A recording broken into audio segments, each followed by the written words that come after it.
Hello friends, आप सबका स्वागत है आपके अपने YouTube channel career plan classes में। और देखिए, आज हम आपके लिए बूंदा बूंदी क्लासेस का अगला सीरीज़ लेकर के आए हैं। और नए रूप में कह सकते हैं आप कि ये जो है करंट अफेयर्स शो है, जो कि किसी भी एग्ज़ाम में पहले जो एग्ज़ाम होते थे, रेलवे के होते थे, एसएससी के होते थे, जो भी होते थे, उसमें क्या होता था ना कि एंशियंट जीके की, मतलब जो ट्रेडिशनल जीके है उसकी बहुत ये था, वैल्यू था, क्योंकि बहुत मात्रा में, बहुत अधिक संख्या में पूछे जाते। लेकिन अब ट्रेंड बदल चुका है। क्यों? कि अब साइंस, करंट और स्टैटिक जीके, इन सब चीज़ों को मिला करके मतलब 90% क्वेश्चन एग्जाम में आता है। 10% के लिए आपको अकबर बाबर को याद रखना है, बाकी उनसे हमारा कोई लेना देना नहीं, और होना भी नहीं चाहिए। और होना भी नहीं चाहिए, होना उस चीज़ से चाहिए जो आपके इंटेलिजेंसी को दिखाता है। और हम लोग आज देखिए इसमें जो पढ़ेंगे 20 question, total 20 series per day आप लोगों को मिलेगा करंट अफेयर्स का। इसमें आप लोग खुद को देखेंगे कि मेरी कितनी तैयारी है और मैं कहाँ पे हूँ। एक चीज़ मैं क्लियर कर दे रहा हूँ कि देखिए, ये जो करंट अफेयर्स है, ये जो करंट अफेयर्स है, ये जो करंट अफेयर्स है,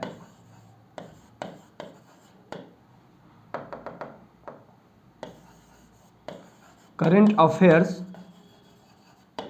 ये खुद से पढ़ने की चीज़ है, ये खुद से पढ़ने की चीज़ है। लेकिन हमें तो आदत है खुद को दूसरे पे डाल देने की आजकल, है ना। जब से कोरोना आया खास करके, तब से हम तो कुछ करेंगे ही नहीं। और जब तक आप कुछ नहीं करेंगे तो आप किसी से आगे कैसे जाएंगे? आपको किसी से आगे जाने के लिए आपको खुद करना होगा। खुद पहले तैयारी करें, खुद मेहनत करें, खुद नोट्स बनाएं, देन यूट्यूब के माध्यम से आप अपने आप को पहचानें कि भाई हाँ, मेरी तैयारी कहाँ पे है, कितनी है, कौन से छूट गई है, और थोड़ी बहुत जो छूट जाती है उसे आप यहाँ से पूरा करें। मैं ऐसा नहीं वीडियो बना रहा हूँ तो मैं बोलूँगा कि नहीं आप मेरे ही वीडियो को देख करके करंट अफेयर्स पढ़ लें। नहीं, आप खुद पढ़ें, खुद नोट्स बनाएं, तब जाके आप देखें हाँ मेरी कुछ छूट गई है और वो लग रहा है आपको कि इंपॉर्टेंट है, अपने क्वेश्चन में नोट डाउन, नोटबुक में कर लें। ठीक है, चलिए हम लोग यहाँ से चलते हैं। पहला है कि यूनेस्को में भारतीय धरोहरों का मतलब होता है भारतीय जो आधुनिक चीज़ें होती हैं, जो महत्वपूर्ण चीज़ें होती हैं भारत में, जिसका स्थान भारत में पहले, दूसरे, तीसरे, चौथे, 5वें नंबर पे आता है, जिनका मुख्य स्थान है भारत में, तो वो हो गया धरोहर। धरोहर का विवरण निम्न में से किस भाषा में छापने की सहमति दे दी है? तो सबसे पहले जान लीजिए, ये हिंदी भाषा में। ठीक है, ये हिंदी भाषा में यूनेस्को ने दिया है कि जो भारतीय धरोहर का जो विवरण है, उसकी जो जानकारी है वो अपने पेज पे, अपने वेबसाइट पे हिंदी माध्यम में देगी। और अब बात आती है ऐसा क्यों हुआ? तो ये हिंदी दिवस जो मनाया जाता है, आप याद रखिएगा 10 जनवरी को, 10 जनवरी को क्या मनाया जाता है? हिंदी दिवस। चलते चलते एक चीज़ और देखेंगे कि हिंदी दिवस के साथ साथ यहाँ पे एक वर्ड आया है यूनेस्को, तो आप इसका मुख्यालय याद रखिएगा। मुख्यालय कहाँ पे है? तो इसका मुख्यालय पेरिस। कहाँ पे है? पेरिस, जो कि आप सब जानते हैं फ्रांस।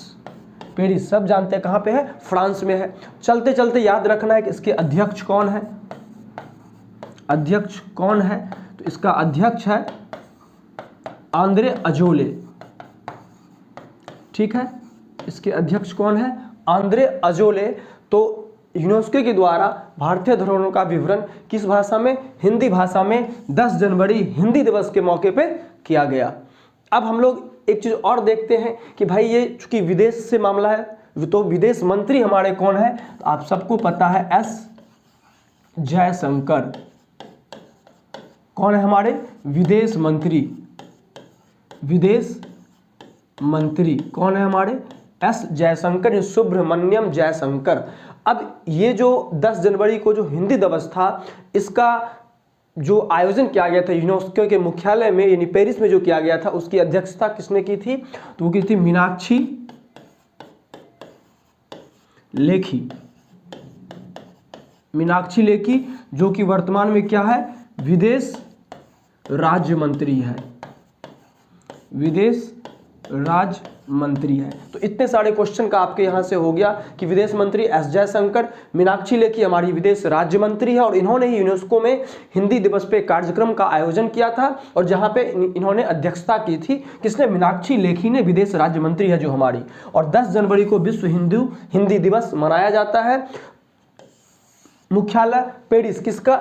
यूनेस्को का, क्योंकि इन्होंने ही हिंदी में भारतीय धरोहरों का विवरण करने का निर्णय लिया है, भाषा को छापने का निर्णय लिया है, और इसके अध्यक्ष कौन है? Andre Azoulay. तो इतने सारे क्वेश्चन है, आप नोट डाउन कर सकते हैं। चलिए अगला क्वेश्चन देखिए, आईपीएल के टाइटल स्पॉन्सरशिप के लिए अगले 2 वर्ष के लिए निम्न में से किस कंपनी ने समझौता किया है? देखिए सबसे बड़ी बात है किया कौन है, तो भाई आप जान लीजिए जो ये काम जो भी किया है बहुत बढ़िया किया है, क्योंकि ये जो काम किया है उनका नाम तो टाटा ग्रुप है ही, लेकिन ये वीवो आजकल भारत में बहुत चला है। वीवो हर किसी के पास मोबाइल रहता है, वीवो 5 में से 1 आदमी के पास। और हम बात करते हैं कि भाई हम चाइना का बहिष्कार करेंगे, आप नहीं कर सकते हैं बहिष्कार, क्योंकि आप उसमें डूबे हुए हैं।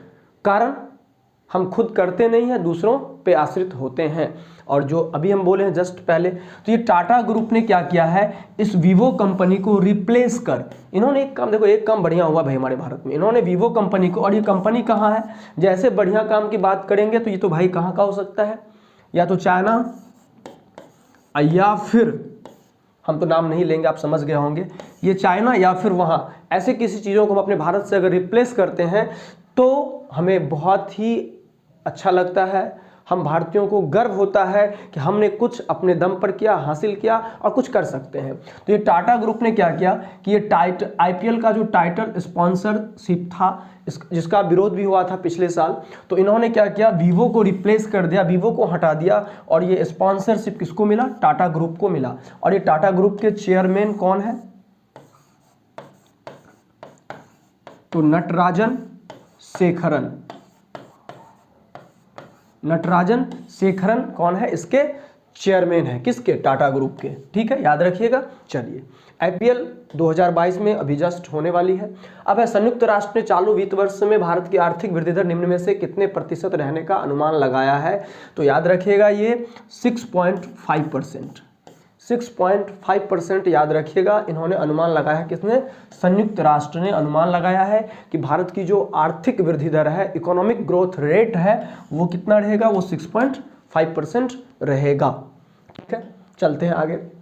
विश्व बैंक ने चालू वित्तीय वर्ष के लिए भारत की वृद्धि दर का अनुमान, तो विश्व बैंक कितना लगाया है, 8.3% चालू वित्तीय वर्ष जो हमारी मार्च में खत्म होगी। और इन्होंने साथ ही ये भी कहा है कि अगले 22-23 के लिए भी यहीं रहने का अनुमान लगाया है कि 8.3% 2022-23 के लिए भी रहेगा। ठीक है, चलते हैं अगला क्वेश्चन देखते हैं। चलिए देखते हैं, अंतर्राष्ट्रीय मुद्रा कोष आईएमएफ ने हाल ही में किसे नए अर्थशास्त्री के रूप में नियुक्त किया है, तो वो है पियरे ओलिवियर गॉडिचंस। ये कहाँ के रहने वाले हैं, ये फ्रांस के रहने वाले हैं, और कैलिफोर्निया यूनिवर्सिटी में अभी अर्थशास्त्र के प्रोफेसर हैं। इनको मुख्य अर्थशास्त्री नियुक्त किया गया है, किसके द्वारा, आईएमएफ अंतर्राष्ट्रीय मुद्रा कोष के द्वारा। ये किसका स्थान लेंगे, ये स्थान लेंगे, किसका लेंगे, गीता गोपीनाथ। ये गीता गोपीनाथ का स्थान लेंगे। ठीक है, पियरे ओलिवियर गॉडिचंस फ्रांसीसी नागरिक है, वर्तमान में कैलिफोर्निया यूनिवर्सिटी में ये अर्थशास्त्र के प्रोफेसर हैं, और ये आईएमएफ में नए अर्थशास्त्री के रूप में, यानी मुख्य नए अर्थशास्त्री के रूप में ये स्थान लेंगे, किसका, गीता गोपीनाथ का। चलिए अगला क्वेश्चन देखिए, पूर्व प्रधानमंत्री लाल बहादुर शास्त्री की पुण्यतिथि हर साल किस तारीख को मनाया जाता है। देखिए जब भी हमारे जवान में एक नाम आता है, लाल बहादुर शास्त्री क्या नेता थे। आजकल देखिए प्रधानमंत्री हो या फिर जो बड़े बड़े सुपरस्टार हैं, जो भी बड़े बड़े नामचीन लोग हैं, उनमें से कुछ लोगों को भारत में डर लग जाता है। हमारे मोदी जी को भी देखिए भाई पंजाब गए, उनको वहाँ भी थोड़ा डर लग गया कि हमारी जान को खतरा है। क्यों खतरा है भाई, हम हमारे देश में हैं, अगर हम खुद को सुरक्षित नहीं रख सकते, अपने देश के मुखिया हैं, हम खुद को सुरक्षित नहीं कह सकते, तो हमारे देश के जो वैसे लोग हैं जो ऐसे इलाकों में रह रहे हैं जहाँ पे खतरा ही खतरा, वो कैसे अपने आप को सर्वाइव कर पाएंगे। आपको तो उनका हौसला बढ़ाना चाहिए। हाँ, इंटरनली आप जो भी काम करें, जिस तरह से मजबूत करें सुरक्षा व्यवस्था, वो चलेगा, लेकिन आखिर कम से कम देश के सामने ये मैसेज आना चाहिए कि देश सुरक्षित है, हम सुरक्षित है, हमारी पूरी राज्य और राज्य की सरकारें, राज्य की सीमाएं, सब कुछ सुरक्षित है। इसीलिए चूँकि मैं खंडन करता हूँ इस बात का कि भाई सुरक्षा में चूक नहीं हुई है, सुरक्षा में चूक तो हुई है, लेकिन हमें काम करना चाहिए था, लोगों का भरोसा कम से कम बनाए रखना चाहिए था। देखिए जब ये नाम आता है लाल बहादुर शास्त्री का, तो याद रखिएगा ये हमारे दूसरे प्रधानमंत्री थे, ये हमारे दूसरे प्रधानमंत्री थे और बहुत ही साधारण, बहुत ही स्वाभाविक और सिंपल रूप से रहने वाले और लोगों के बीच जाने वाले प्रधानमंत्री के रूप में जाने जाते थे, क्योंकि इन्हें ना बुलेट प्रूफ गाड़ी की जरूरत थी, इनका ना कोई दुश्मन था और इनका ना कोई बुरा चाहने वाला था। ये जहाँ भी जाते थे, जहाँ भी लोगों से मिलते थे, बस लोगों के बीच आम नागरिक बनकर मिलते थे और लोग भी इनका तहे दिल से, और हम भी, आप भी, जब तक ये नाम आएगा हमारे सामने तब तक हमारे सामने वो चेहरा, वो प्रधानमंत्री उस रूप में जरूर आएंगे। तो इसीलिए लाल बहादुर शास्त्री की पुण्यतिथि मनाई कब जाती है? तो मनाई जाती है 11 जनवरी। क्यों मनाई जाती है? क्योंकि 11 जनवरी 1966 को इनकी मृत्यु हो गई थी और जन्म 4 अक्टूबर 1904 को हुई थी। ठीक है, जन्म कब हुई थी? 4 अक्टूबर 1904 और मृत्यु हुई थी इनकी 11 जनवरी 1966 को। इसलिए हम लोग प्रत्येक वर्ष 11 जनवरी 1966 को क्या मनाते हैं? पुण्य तिथि मनाते हैं। आई बात समझ में? चलिए चलते हैं अगला। देखिए एनडीटीवी के किस मशहूर पत्रकार का 14 फरवरी 2022 को दिल का दौरा पड़ने से निधन हो गया? सबके जहन में होगा कमाल खान। आप जब भी एनडीटीवी खोलते थे इनकी पत्रकारिता में अलग ही कड़क होती थी, चाहे जिस क्षेत्र के स्टूडेंट का आवाज़ उठाएं, जहाँ लोकल इश्यूज उठाएं, इनके द्वारा बहुत बेहतरीन ढंग से उन बातों को उठाया जाता है। और दिल का दौरा पड़ने से इनका क्या हो गया? निधन हो गया 14 जनवरी 2022 को, जो एनडीटीवी के मशहूर पत्रकार थे। ठीक है, चलिए अगला क्वेश्चन है, हाल ही में किस देश ने भारत के साथ दुनिया की सबसे तेज supersonic anti ship cruise missile, उसका नाम है ब्रह्मोस, की खरीद को मंजूरी दे दी है? तो वो है आपका फिलीपींस। फिलीपींस है। फिलीपींस के साथ भारत ने एक डील की है और वो डील है कितने की है? वो डील है 37 करोड़ 40 लाख। वो डील है 37 करोड़ 40 लाख की डील है। इसमें उन्होंने एक ब्रह्मोस मिसाइल फिलीपींस से खरीदने की डील की है, जिसकी गति, किसकी गति? इस ब्रह्मोस की जो गति है ध्वनि के गति से 3 गुना अधिक है। सोच सकते हैं आप कि जो हमारा साउंड है उसकी स्पीड से 3 गुना अधिक है ब्रह्मोस की गति, जो भारत सरकार किससे खरीदेगी? फिलीपींस से खरीदेगी और उसको डील की जो वैल्यू है वह 37 करोड़ 40 लाख।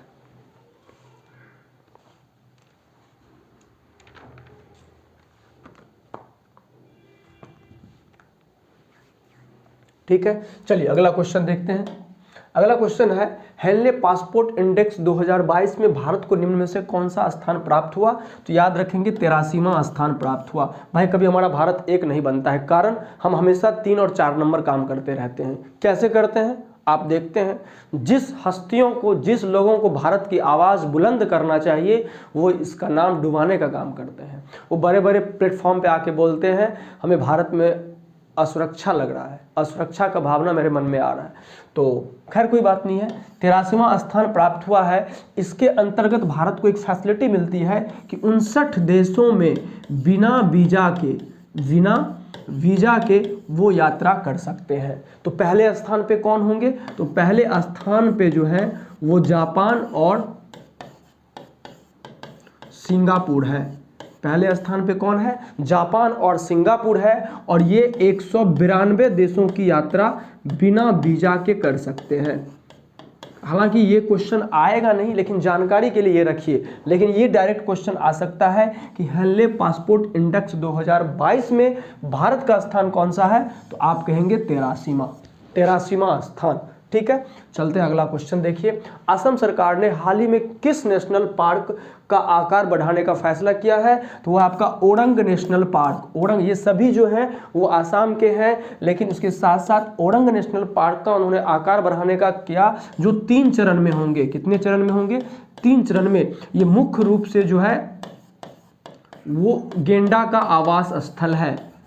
वो मुख्य रूप से जो है ये गेंडा का आवास स्थल है, लेकिन 2016 में इसे बाघ अभयारण्य बना दिया गया। इसे बाघ अभयारण्य 2016 में बना दिया गया और इसका आकार बढ़ाने का फैसला असम सरकार ने किया है 3 चरण में, और वो है ओरंग नेशनल पार्क। साथ साथ आप लोग ये तीनों भी याद रखेंगे, ठीक है। ऐसे भी स्टैटिक जीके में नेशनल पार्क से तो क्वेश्चन आते ही आते हैं। और कब कहाँ से, क्योंकि देखिए एग्जाम अब ऑनलाइन इतने चरण में हो रहे हैं, 40-50 शिफ्ट में एग्जाम होते हैं, वो कहाँ से क्वेश्चन लाएंगे, तो ऐसे ऐसे क्वेश्चन ढूंढ करके आपके सामने लाएंगे और आपको बोलेंगे, ठीक है। चलिए अगला क्वेश्चन देखिए, संयुक्त राष्ट्र ने हाल ही में किस देश के लिए सबसे बड़ी देश विशिष्ट अपील शुरू की है। तो भाई आप सोच सकते हैं कि इसको अपील की जरूरत है क्या, कभी नहीं है।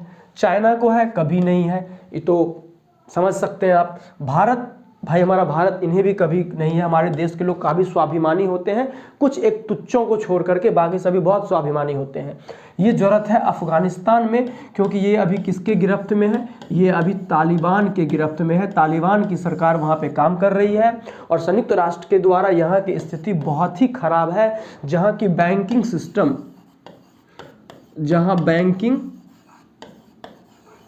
सिस्टम, जो है वो पूरी तरह ध्वस्त हो चुकी है, और इसे पुनर्जीवित करने के लिए, पुनः खड़ा करने के लिए 5 अरब डॉलर की ज़रूरत है। 5 अरब डॉलर की ज़रूरत है। देखो मैं यहाँ पे एक बात कहूँगा, भाई यहाँ पे अफगानिस्तान की सरकार है जो डेमोक्रेसी मेथड से नहीं आई, लोकतांत्रिक तरीके से नहीं आई है। तो सबसे पहले संयुक्त राष्ट्र को तो ये कहना चाहिए कि भाई आप अफगानिस्तान में एक चुनाव कराओ, इलेक्शन कराओ और उसके बाद आप चुन के आओ, तो फिर आपको मदद दी जाएगी। लेकिन ऐसा नहीं हुआ है। वहाँ पे कब्जा कर जबरन बंदूक गोली के दम पर वर्तमान लोकतांत्रिक सरकार को हटाकर तालिबान सरकार ने कब्जा किया।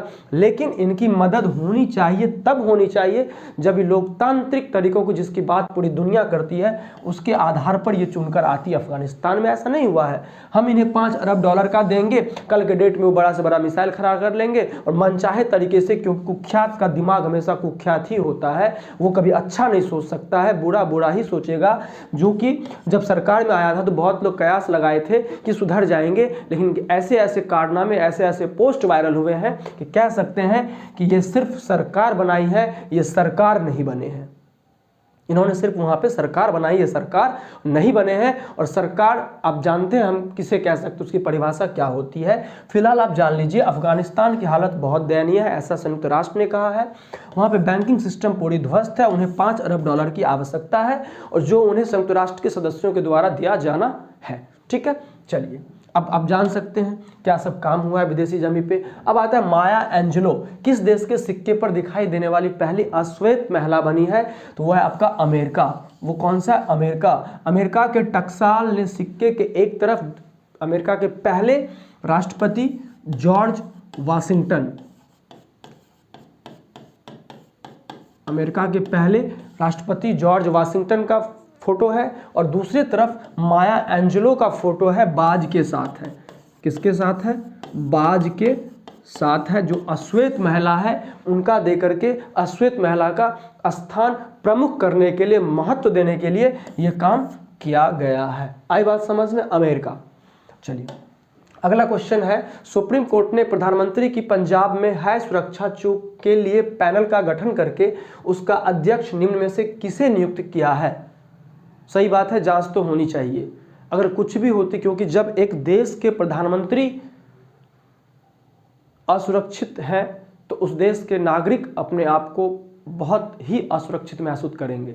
निश्चित रूप से जांच होनी चाहिए, कहाँ चूक हुई, कहाँ गड़बड़ी हुई। मैं राजनीतिक रूप से इस पहलू को नहीं रख सकता, ना ही रखूंगा। मैं बस एक दृष्टिकोण से देखता हूँ, भारत का नागरिक होने के नाते देखता हूँ कि हमारे देश का सुप्रीमो सुरक्षित रहना चाहिए। उनके रास्ते में उनको किसी भी तरह से असुरक्षा या किसी भी तरह से उनका विरोध नहीं करना चाहिए। करना है आप लोकतांत्रिक तरीके से कीजिए, इस तरह नहीं कि वो आगे बढ़े तो हम उन पे किसी तरह का एक्शन लेंगे, ये नहीं चलने वाला है। आप कीजिए, डेमोक्रेसी वे में कीजिए। तो वो जो है अध्यक्ष कौन है, इंदु मल्होत्रा। कौन है, इंदु मल्होत्रा को सुप्रीम कोर्ट ने प्रधानमंत्री की सुरक्षा में जो चूक हुई उसके जो पैनल बनाया गया है, इनको उसका अध्यक्ष बनाया गया है। अब बात आता है भाई सुप्रीम कोर्ट का अध्यक्ष कौन है वर्तमान में, तो याद रखिएगा NV Ramana. N V. Ramana supreme court के अध्यक्ष हैं, सुप्रीम कोर्ट के अध्यक्ष हैं। आई बात समझ में? चलिए अगला क्वेश्चन देखते हैं क्या है। भारतीय अंतरिक्ष अनुसंधान संगठन ISRO के नए चीफ के रूप में निम्न में से किसे नियुक्त किया गया?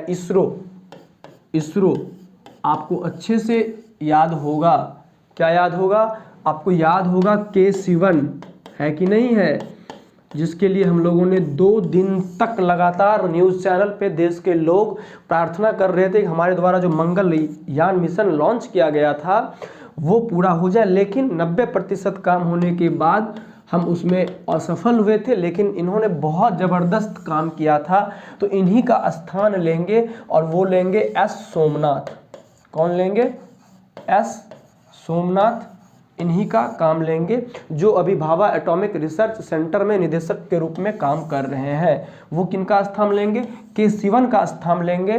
कहाँ पे लेंगे? इसरो में भारतीय अंतरिक्ष अनुसंधान संगठन की अध्यक्ष बनेंगे, इनकी अध्यक्षता करेंगे और देखेंगे हम इनको जाने पहचाने, देश में इनका नाम हुआ, ये भी आएंगे, इसरो का नाम करेंगे और हम भी इनका नाम K-Sivan की तरह जरूर लेंगे।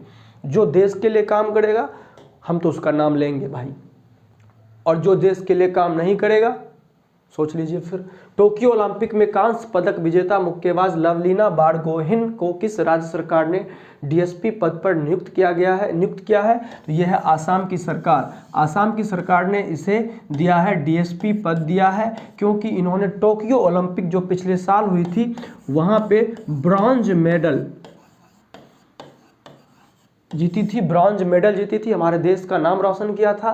तो इसके रूप में इन्हें उपहार स्वरूप आसाम सरकार ने क्या बनाया? DSP बनाया है। ठीक है, चलिए अब हाल ही में भारतीय रेलवे ने यात्रियों के खोए हुए सामान को ट्रैक करने के लिए किस मिशन को लॉन्च किया? एकदम छाप लीजिए, VVI है, ये VVI है, ये है मिशन अमानत। क्या है ये? मिशन अमानत है, मिशन अमानत, ये है आपका मिशन अमानत। मिशन अमानत B नंबर है कि इसके लिए जो है सो मिशन अमानत लॉन्च किया गया RPF के द्वारा, RPF के साथ मिलकर भारतीय रेलवे। लेकिन कौन सा जोन? याद रखिएगा, वेस्टर्न रेलवे, वेस्टर्न रेलवे, जिसका मुख्यालय कहाँ पे है? जिसका मुख्यालय जो है आपका मुंबई है, ये भी याद रखिएगा। कौन सा? वेस्टर्न रेलवे ने RPF के साथ मिलकर यात्रियों के खोए हुए सामान को प्राप्त करने के लिए मिशन अमानत नामक ट्रैकिंग गेटवे लॉन्च किया है। ठीक है, चलिए और ये देखते हैं राष्ट्रीय युवा दिवस निम्न में से किस दिन मनाया जाता है? सबको याद होगा क्योंकि आप सब युवा है।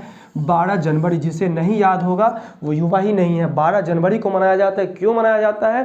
कि स्वामी विवेकानंद का जन्म इसी दिन हुआ था और हम उनके आदर्शों पे चले, उनके विचारों को फॉलो करें तो निश्चित रूप से एक अच्छे इंसान के रूप में अपने आप को स्थापित करेंगे। और उन्हीं का जन्म 12 जनवरी को हुआ था, तो उन्हीं के जन्म दिवस के मौके पर यह राष्ट्रीय युवा दिवस मनाया जाता है। ठीक है, 12 जनवरी।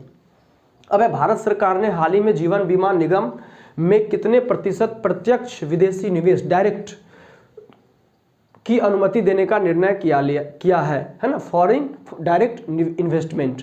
तो देखिए ऐसे तो अभी जो है बीमा सेक्टर में, बीमा क्षेत्र में 74% है कि 74% प्रत्यक्ष विदेशी निवेश हो सकता है। लेकिन LIC पे ये नियम लागू नहीं होता है क्योंकि अपना इसका अलग कानून है, तो इसलिए इसके लिए अलग से सरकार ने निकाला है और वो है 30%। वो कितना है? 30% जो है वो डायरेक्ट फॉरेन इन्वेस्ट कर सकता है LIC में, क्योंकि ये 74% है बीमा क्षेत्र में। LIC भी एक बीमा कंपनी है, बीमा क्षेत्र है, बीमा कह सकते हैं प्लेटफॉर्म है, भारत सरकार का उपक्रम है, लेकिन इसमें सिर्फ 30% ही कर सकते हैं क्योंकि इनका अपना कानून है। ये 74% के रेंज में नहीं आता था। ठीक है,